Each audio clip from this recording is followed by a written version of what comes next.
I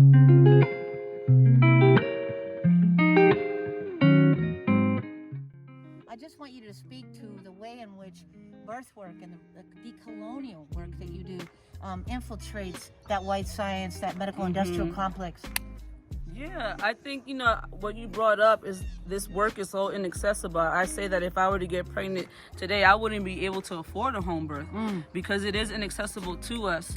And so I think that, white science is very much run by males, and birth is a female sport. It's something that, something that is usually women or femme identified people led. And so what's happening is what we've seen through the centuries is that our outcomes are getting worse. They're not getting better for nobody, especially Black and Indigenous folks. They're not getting better, and that's because whenever you try to industrialize a medicine, especially something like birth, where each one is different, each one is unique. Even with people who have had multiple pregnancies and multiple births, they will tell you that each one is unique. So when you try to put a timeline, when you try to put a drug or a medicine to speed it up, to slow it down, to stop it, to force it out, you're creating a lot of trauma.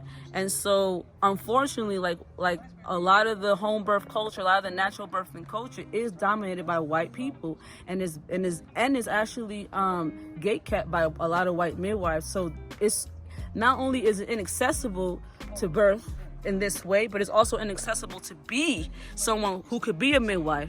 Like I was saying to Tiny earlier, I would not be a midwife if it wasn't for the scholarship of Poor Magazine. Straight up. Because the person who supports me monthly and who has supported me the most has been through the scholarship of Tiny. Poor Magazine has donated as well to the struggle.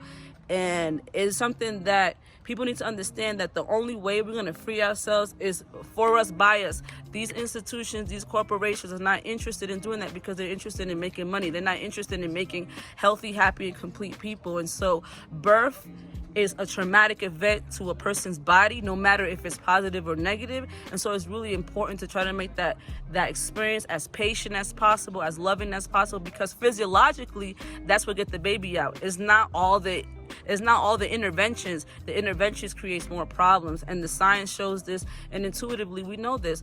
How, you know what I'm saying?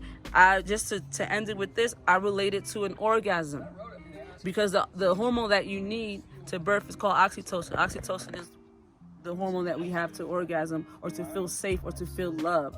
So how are you going to feel safe and love and be able to birth in an institution, in a system that constantly oppresses you? How?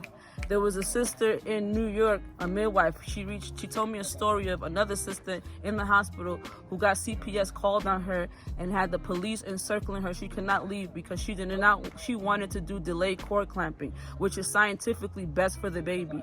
And because of that, because she wanted to delay clamping the umbilical cord of the baby, she got CPS called on her and the police. So she was coerced and forced to do a medical procedure that she did not agree to. And that's a little bit. There's stories that are so much bigger that happens to us all the time, and it's all because we don't have access to people like me. And because we don't have access to compassion and humanity, I don't understand why she couldn't do what she wanted to do. But because those folks have been indoctrinated, it's not education that they're giving you, it's indoctrination. And because they were indoctrinated into this belief that you have to do things in a certain way, they're the agents of violence. It's violent. Anybody has the right to do what they want to do to their body and to their baby. That's in the law. How can people support? Do you have a website or support with the work that you're doing? Yeah, definitely. If folks want to support me, the best way to do that right now is to go to babymamahood.com, BABYMAMAHOOD.com, and then also on Instagram, same word, @babymamahood. Right on, Juju. I'm right here with the Poor Magazine Familia in Denver, Colorado. Blessed to be able to run at the same time at the same place. Peace out.